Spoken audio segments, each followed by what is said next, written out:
Just recently, I put up a video breaking down my experience owning the Tesla Model Y for over 2 years. The Model Y is an incredible car, and I've loved it, but even with its soaring popularity and demand, it's clear that this car is expensive. Electric cars in general are still pricier than other vehicles, and while many parts of the cost of ownership can often be far cheaper than a gas vehicle, you still tend to pay a premium with a Tesla. However, the premium is often less than people expect. Today, I'm going to break down the true cost of ownership for my Model Y after 2 years, 25 months to be exact, and 34,235 miles. I'll break down the cash price with taxes and fees, how that has increased today, what my charging cost has been, insurance, and more. So let's get into it, and a special thanks to Huel for sponsoring this video.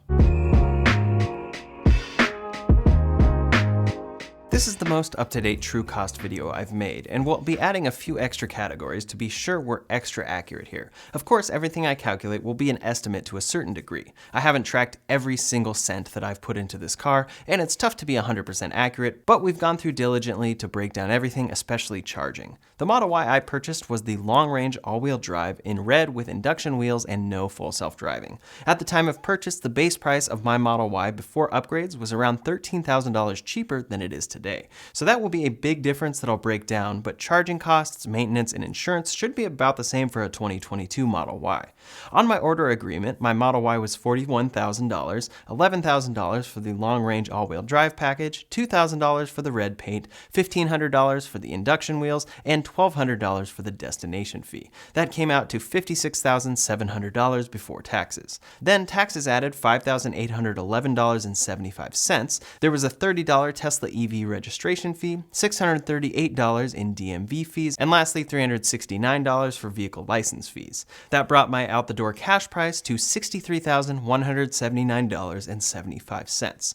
I financed this, so I've been paying interest on top of that, but again, since interest rates and the overall price have changed so much in the past 2 years, I'll just stick with the cash price. At the time I purchased, I qualified for a $2,000 California rebate and $1,000 rebate from my power company. That means that I received $3,000 in checks a few months after taking delivery of my car and submitting the necessary documents, but unfortunately those programs have changed. The only California incentive I've seen for the Model Y is a $750 credit taken off at the point of sale, but be sure to check your local or state incentives since many states have their own programs. Buying a Model Y today is unfortunately significantly more expensive up front. This is the updated order agreement for a Model Y I ordered in March of this year. Since ordering here though, that initial price has increased another $4,000. That means that the first line of this will actually show $62,990 for a Model Y purchase today, followed by any upgrades that you purchase, the $1,200 destination and document fee, and the $250 order fee which you pay when placing your order. One upgrade you may need as well to charge at home is the $200 mobile connector or $400 wall connector that Tesla now includes neither of for new orders. For a base Model Y today, that means a grand total of $64,440 before taxes or fees are added or rebates are subtracted. Judging based off my purchase, you'll find yourself around $70,000 or more out the door realistically as a cash price. Now let's talk about the biggest question people have about electric cars, charging. Gas prices have been skyrocketing in the US, driving many to look at electric offerings because day-to-day cost can be significantly less. It's definitely the best part of driving electric in my experience. I never have to fill up with gas, and there are two main ways to charge your Tesla. Charging from home is the easiest, most convenient, and cheapest. Then when on the road for a longer drive, or if you can't charge at home, there are Tesla Superchargers. These still typically end up cheaper than gas, but are more expensive than charging up at home. Technically, the cheapest way to charge a Tesla would be to find a free city charger, but I haven't used those on my Model Y since they typically take a while. For home charging, you'll likely need to install a fast charger in order to fill up as much as you need overnight. You can charge a Model Y with a standard outlet, but if your battery is significantly depleted, it will take longer than 24 hours to get back up to 80 or 90%. For myself at my current home, I use an accessory from SplitVolt that will charge off of my dryer outlet. This allowed me to immediately charge my Model Y in my garage without an official install. I did it myself very quickly and didn't have to route anything or add any additional power to my panel. Depending on your situation, this could be a good option, costing around $380 on Amazon, or you could opt to have a NEMA 1450 plug or similar installed by an electrician or yourself if you know what you're doing. These options could end up cheaper or more expensive depending, and it will vary for everyone. For myself, I bought the SplitVolt, bought the the Tesla NEMA 1450 connector for the included mobile connector, and I was good to go. That's likely another upfront cost, but as you'll see, it pays for itself quickly. Over 25 months with the Model Y, myself along with Turo Renters put 34,235 miles on the Model Y. Since this car is electric, calculations won't involve miles per gallon, but I'll explain them very clearly. My Model Y's efficiency is showing at 272 watt-hours per mile on screen. Essentially, this means that it took about 0.272 kilowatt-hours for me to drive 1 mile in this car over the past 34,000 miles. So those 34,235 miles used up about 9,311.92 kilowatt-hours, all of which came from my home charger or superchargers. In the past, I've simply calculated that average efficiency and used that to calculate Model Y charging cost backwards, but there's another factor here that doesn't apply to gas vehicles and is important: phantom drain.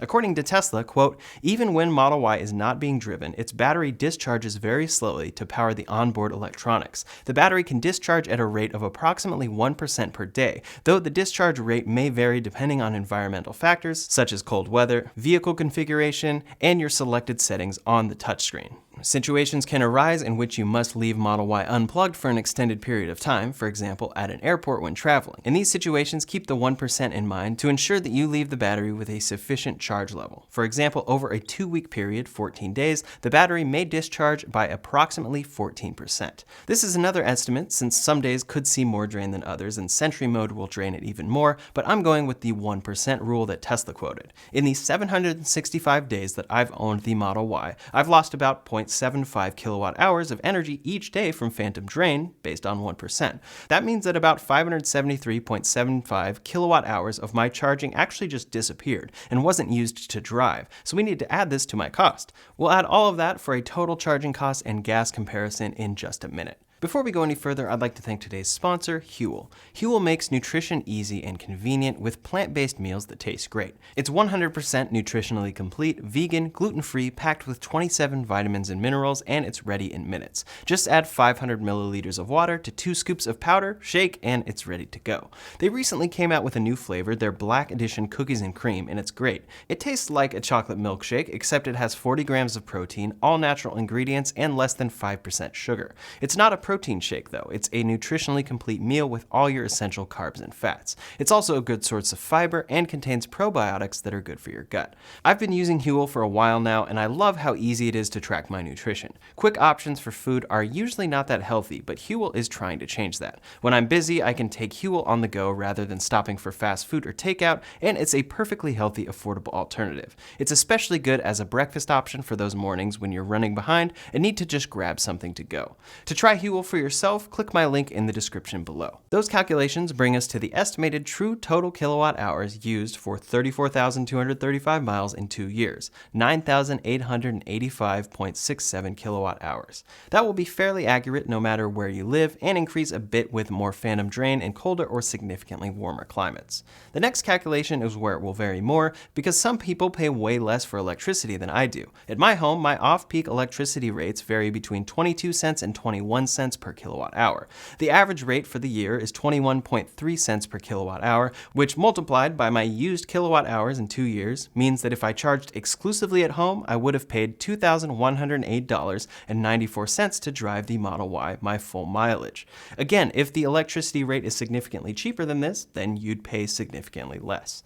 Now on the other side of things, if I'd used Tesla Superchargers exclusively, living in California, my average rate would have been around 36 cents per kilowatt hour. That would have made my charging cost $3,558.84 to drive 34,235 miles in 2 years.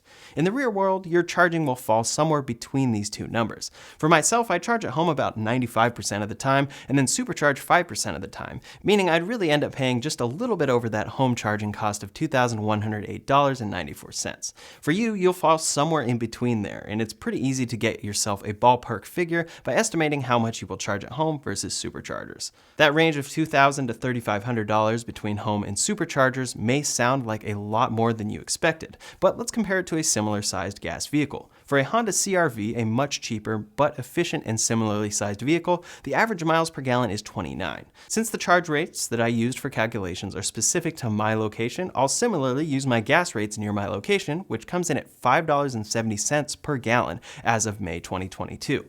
With an efficiency of 29 miles per gallon, I would have used about 1,180.5 gallons to drive the same mileage. Multiplying that by the current gas price near me would mean that I would have to pay $6,728.95 in gas to drive a Honda CR-V the same distance. That means that I saved about $4,620.01 driving a Model Y and charging at home instead of driving a Honda CR-V and filling up with gas. Of course, if you live somewhere with cheaper gas, this gas cost would be lower, but the difference would probably end up about the same, since lower gas prices usually also mean lower electricity prices in your area. The next area that adds to vehicle cost of ownership is maintenance. Typically, a car needs regular oil changes and various other repairs, but electric cars are different here. The only thing I've paid for to maintain my Model Y over the past year is tires. My alignment was significantly off at one point and wore down my tires unevenly, so I did need to purchase new tires earlier than expected. It's also known that electric cars, since they are heavier and have instant torque, can wear tires a bit faster, which makes them something you may need to replace a little sooner than other cars. However, you shouldn't have to replace them as quickly as I had to. Those were $1,135.06 to replace all 4 tires. Other than that though, I haven't paid for any maintenance. I've had a couple Tesla service appointments with things fixed under warranty, but there aren't oil changes or anything regular like that I need to worry about on this car. Over the course of a full length of ownership, this will end up saving you a significant amount of time when directly comparing maintenance costs to a gas car. Next up is insurance. Tesla insurance is expanding to more states, and their rates are very competitive compared to what many companies charge to insure a Tesla. Currently, I pay about $132 a month to insure my Model Y with Tesla insurance. My collision deductible is $1,000, and my deductible for other repairs is $100. Overall, from what I can tell, this is fairly reasonable, and doesn't really add too much over insuring a similarly sized, cheaper car in the same area. Tesla insurance is now available in Arizona, California, Colorado, Illinois, Ohio, Oregon, Texas, and Virginia. If you're not in one of those states or don't want to use Tesla insurance, you'll definitely want to look up what insurance rates are like for a Tesla Model Y in your area. One other thing to keep in mind is DMV registration. While this is normal for all cars, it gets more expensive with pricier cars, so my Model Y renewal was a full $750 to renew this year. One of the biggest categories still to talk about though is depreciation. Common sense is that as soon as you drive a vehicle off the lot, it loses a lot of value. Many recommend buying used for this reason, while others would recommend to never buy a car as expensive as a Tesla, since expensive cars depreciate the most.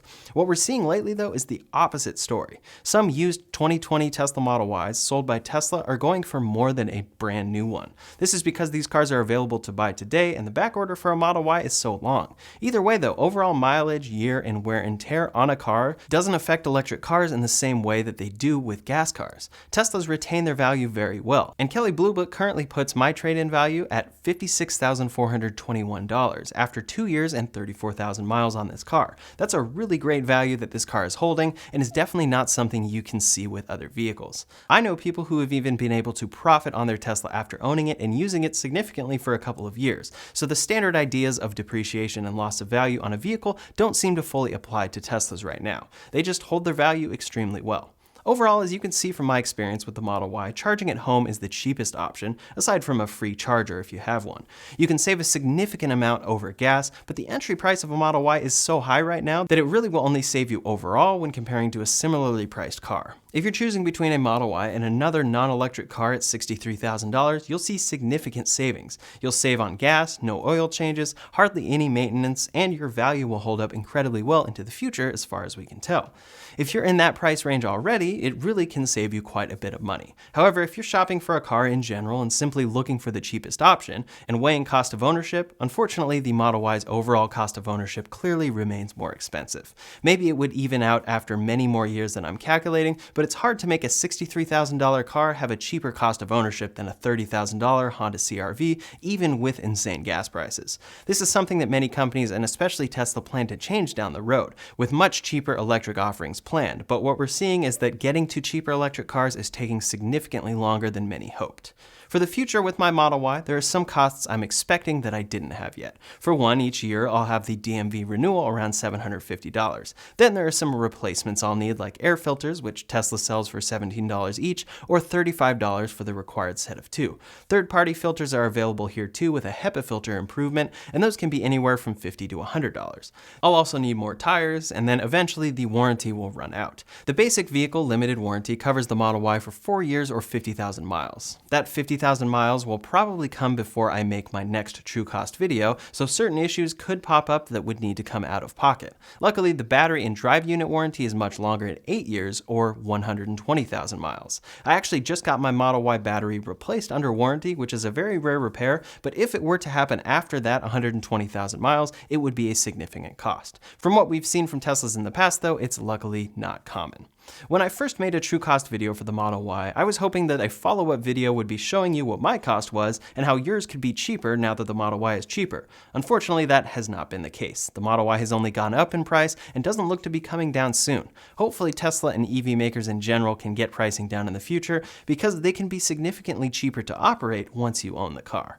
I hope this video was helpful for you, and in the meantime, if you want to see my process of buying a used cheap Model 3, you can check out that video linked up here or in the description below. Thanks so much for watching, and I'll see you on the next one.